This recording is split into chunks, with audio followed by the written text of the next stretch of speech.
శ్రీమన్మహాగణాధిపతయే నమః. విశ్వకర్మ పరబ్రహ్మణే నమః. ప్రతి ఒక్కరి జీవితంలో ఆనందకరమైన జీవితాన్ని పొందడానికి ఎన్నో రకాలుగా ప్రయత్నాలు చేస్తూ ఉంటారు. ప్రస్తుత కాలంలో మనకు ఈ ఫిబ్రవరి 23వ తారీఖు నాడు ఉదయం 11:34 నుండి మార్చి 1వ తారీఖు మిడ్ నైట్ 12:34 వరకు పంచగ్రహ కూటమి పేరుతో 5 గ్రహాలు కుంభరాశిలో సంచరించబోతున్నాయి.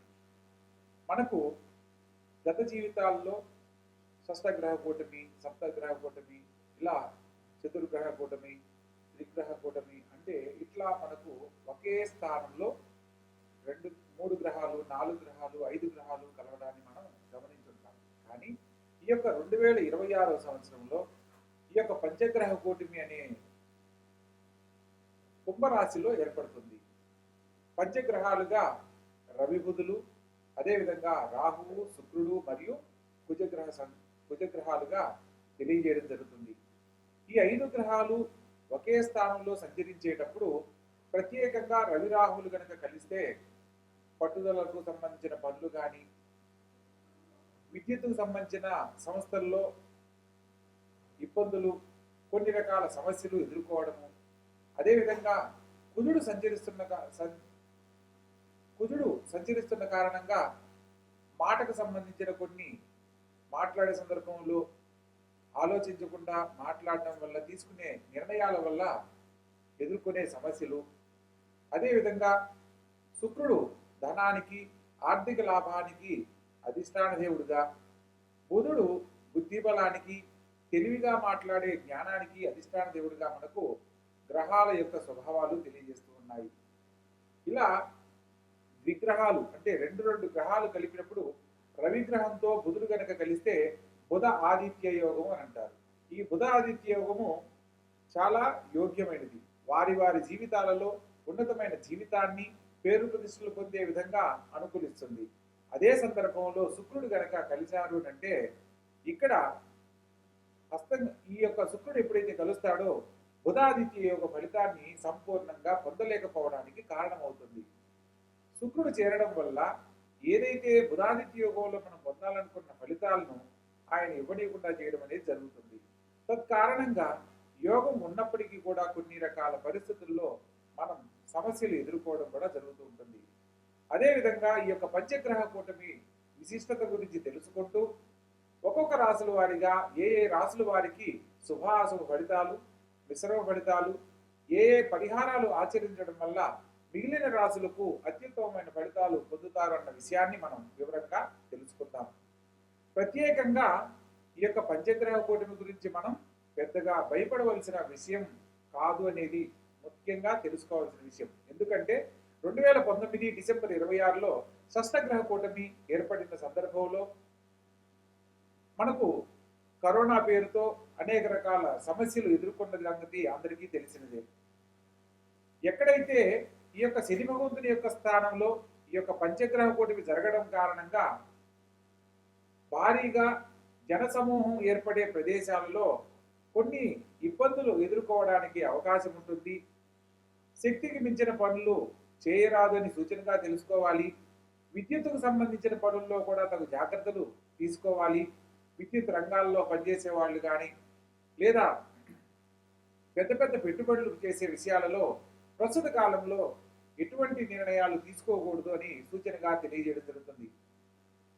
షష్టగ్రహ కూటమి వల్ల మనం అనేక రకాల సమస్యలు కోవిడ్ పేరుతో ఎదుర్కొన్నప్పటికీ పంచగ్రహ కూటమిలో కొన్ని పరిస్థితుల కారణంగా, జాతకరీత్యా మనం ఆచరించే పరిహారాల కారణంగా కొన్ని శుభ ఫలితాలు అందరూ పొందడానికి అవకాశం ఉంది. ప్రస్తుత కాలంలో ఈ యొక్క ద్వాదశ రాశుల యొక్క శుభాశుభ ఫలితాల గురించి వివరంగా తెలుసుకుందాం. గ్రహ సంచార ఫలితాల గురించి తెలుసుకునే ప్రయత్నంలో మేషరాశిలో చంద్రుడు ఈ యొక్క ఫిబ్రవరి 23వ తారీఖు నాడు 11:34 ఈ యొక్క పంచగ్రహ కూటమి ఏర్పడుతుంది. మార్చి నెల 1వ తారీఖు మిడ్ నైట్ 12:34 వరకు ఉన్న సమయంలో ప్రస్తుతం ఇది వృషభ లగ్నంలో ఈ యొక్క పంచగ్రహ కూటమి ఏర్పడుతుంది. మిథున రాశిలో గురుగ్రహ సంచారము, సింహరాశిలో కేతుగ్రహ సంచారము, అదేవిధంగా కుంభరాశిలో రవి రాహు బుధులు, మరియు శుక్ర కుజులు సంచరిస్తున్నారు. మీనరాశిలో శని సంచారం జరుగుతూ ఉన్నది. ప్రస్తుత కాలంలో మీనరాశి వారికి ఏలినాడు శని జరుగుతుంది. అదేవిధంగా మేషరాశి వారికి, కుంభరాశి వారికి కూడా ప్రత్యేకంగా ఈ యొక్క శని భగవంతుని యొక్క స్వక్షేత్రమైన ఈ యొక్క కుంభరాశిలో పంచగ్రహ కూటమి జరుగుతున్న కారణంగా ఒక్కొక్క రాశుల వారిగా వివరంగా తెలుసుకుందాం. మేషరాశి. ఈ యొక్క మేషరాశి జాతకులకు లగ్నంలో చంద్రగ్రహ సంచారం జరుగుతున్న కారణంగా ప్రతి పనిని ఆలోచించి నిర్ణయం తీసుకొని ముందడుగు వేయాలి. మాట్లాడే సందర్భంలో ఆచితూచి వ్యవహరించాలి. ఖచ్చితంగా మాట్లాడే వ్యవహార శైలిని మార్చుకొనడం వల్ల జీవితంలో ఉన్నతమైన జీవితాన్ని పొందడానికి చక్కని అవకాశాలు లాభిస్తాయి. అదేవిధంగా పంచమ స్థానంలో కేతుగ్రహ సంచారం ద్వారా సంతాన భాగ్యం కోసం ప్రయత్నం చేస్తున్న వారు ఆలస్యంగా శుభవార్తలు వినే అవకాశం ఉంది. ప్రత్యేకంగా ఆరోగ్య విషయంలో తగు జాగ్రత్తలు తీసుకోవాలి. మీ యొక్క పిల్లల భవిష్యత్తుకు సంబంధించి తీసుకునే నిర్ణయాలలో ఆలోచించి నిర్ణయం తీసుకోవడం ముఖ్యమైన విషయంగా తెలియజేయడం జరుగుతుంది. వ్యయ స్థానంలో సంచరిస్తున్న శని భగవంతుని యొక్క అనుగ్రహం ప్రకారము ఉద్యోగ రీత్యా స్థానచలన బదిలీలు లేదా ప్రత్యేకంగా కుటుంబానికి సంబంధించిన కొన్ని కలతలు ఎదుర్కోవడం లాంటివి జరిగేందుకు అవకాశం ఉంది. కాబట్టి ప్రతి ఒక్క విషయంలో ఆలోచించి నిర్ణయం తీసుకోవాలి. లాభస్థానంలో పంచమాధిపతి అయిన రవి సంచరిస్తున్నారు. అదేవిధంగా తృతీయ షష్టాధిపతితో కలవడం వల్ల బుధాదిత్య యోగం ఉన్నప్పటికీ ఉద్యోగ జీవితంలో గొప్ప అవకాశాలతో పాటు అనేక రకాల అడ్డంకులు ఎదుర్కోవడానికి అవకాశం ఉంది. కాబట్టి ప్రతి మాట ఆలోచించి మాట్లాడాలి. ప్రతి నిర్ణయం కూడా ఆలోచించి నిర్ణయం తీసుకోవాలని సూచనగా తెలియజేయడం జరుగుతుంది. అదేవిధంగా ద్వితీయ సప్తమాధిపతి అయిన శుక్రుడు లాభస్థానంలో సంచరిస్తున్న కారణంగా ఆర్థిక బలంగా చక్కగా ఉన్నప్పటికీ కొన్ని అనుకోని ఖర్చులు, అనవసరమైన ఖర్చులు, వృధా ప్రయాసలు ఖచ్చితంగా జరుగుతాయి. కాబట్టి వీలైనంత వరకు తగు జాగ్రత్తలు తీసుకోండి. ప్రత్యేకంగా లగ్న అష్టమాధిపతి అయిన కుజుడు లాభస్థానంలో సంచరిస్తూ ఈ యొక్క రవిరాహు బుధులతో మరియు శుక్రుడితోటి కలిసిన సందర్భంలో ప్రతి మాట మాట్లాడే సందర్భంలో ఖచ్చితంగా ఆలోచన చేసి నిర్ణయం తీసుకోవాలి. పెద్దల సలహా మేరకు తీసుకునే ప్రతి నిర్ణయంలో కూడా శుభ ఫలితాలు గోచరిస్తాయి. అదేవిధంగా ఈ యొక్క మేషరాశి వారికి ఈ యొక్క పంచగ్రహ కూటమి ద్వారా మిశ్రమ ఫలితాలు గోచరిస్తున్నాయి.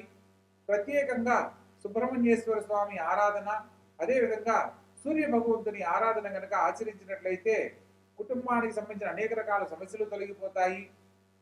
సూర్య భగవంతుని ఆరాధించడం వల్ల ఉద్యోగంలో పదవి ఉన్నతి, ఉద్యోగంలో స్థిరమైన జీవితాన్ని పొందడానికి చక్కని అవకాశాలు లాభిస్తాయి.